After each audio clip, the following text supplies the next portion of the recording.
बिट्टू को नाक नोच देती है मिष्टी।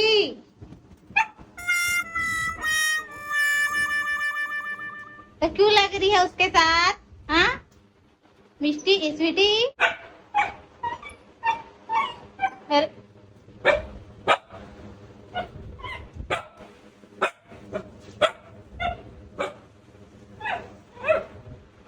हाँ बिट्टू नाक को नोच देती है दीदी। अच्छा करती है ना।